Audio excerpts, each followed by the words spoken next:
what is a program, because C is basically a programming language. So we have to write programs using C. So before we start writing a program, we should know what is a program and what are the requirements that we need to know, what is the information that we need before we begin to write a program.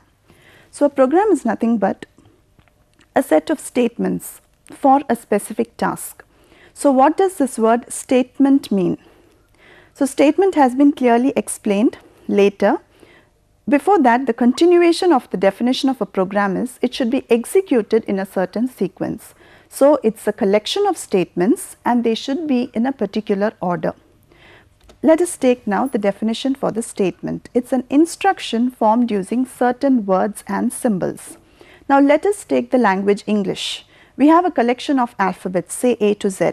There are 26 alphabets, but we cannot manage using these alphabets anyhow we want. There is a certain grammar, there is a certain spelling for each word. So unless we use these alphabets in that particular order and according to that rule, English makes no sense. That is the same with this C software as well. It is also a software language. It has a collection of elements, but there are certain rules that govern the use of these elements.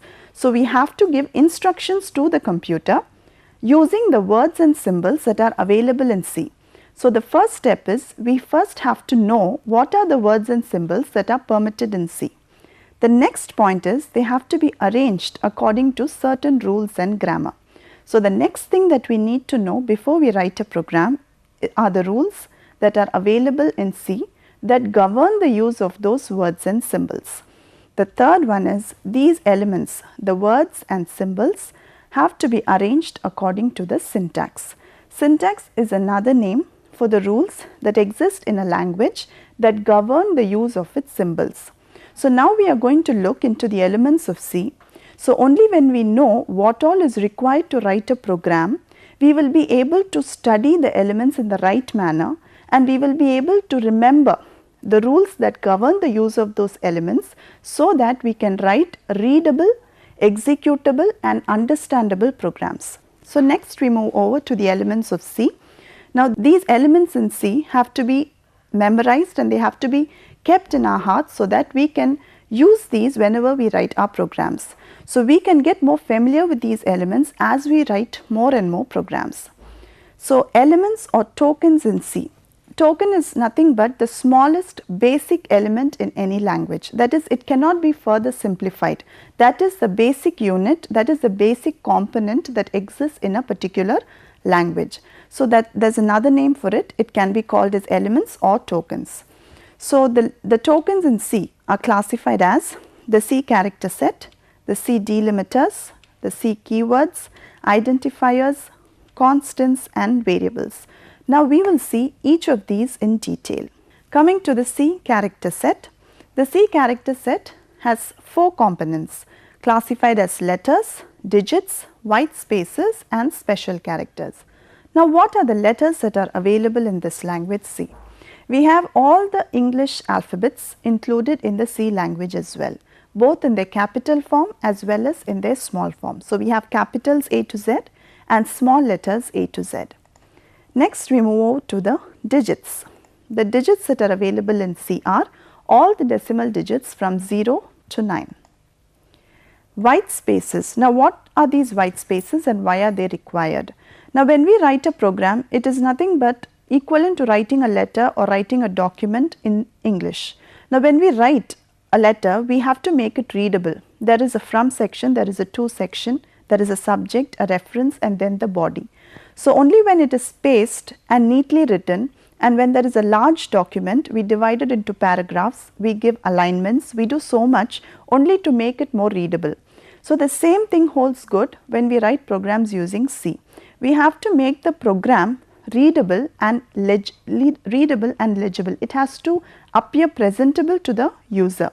So for this reason, we have to space the statements in a program in a neat fashion. So that is the reason we are provided with these facilities in this language. So a blank space is nothing but when we press the space bar, we get a single space. But it's always not enough when we write large programs to just leave a single space between words or sentences.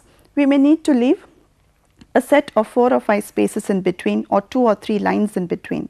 So, in order to make that feasible, we are provided with the horizontal tab and the vertical tab. The horizontal tab leaves a group of 5 to 6 spaces at a time between the previous word and the next word. That is indicated by the symbol \T. They should be in small letters. We should always remember C is a case sensitive language.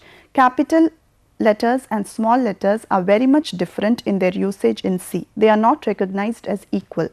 So, all these indications of the horizontal tab and vertical tab should be in the case in which they are given in the rules of the language. So, horizontal tab leaves space in between words, vertical tab leaves space in the vertical direction. That is very evident from the name itself. What is this new line? The new line is, say we are typing a set of statements, a set of words in a statement on a single line. When we have completed our task, the cursor may not on its own move to the next line, because the cursor is not aware of whether we wish to continue in the same line or in the next. So, we have to use this new line character.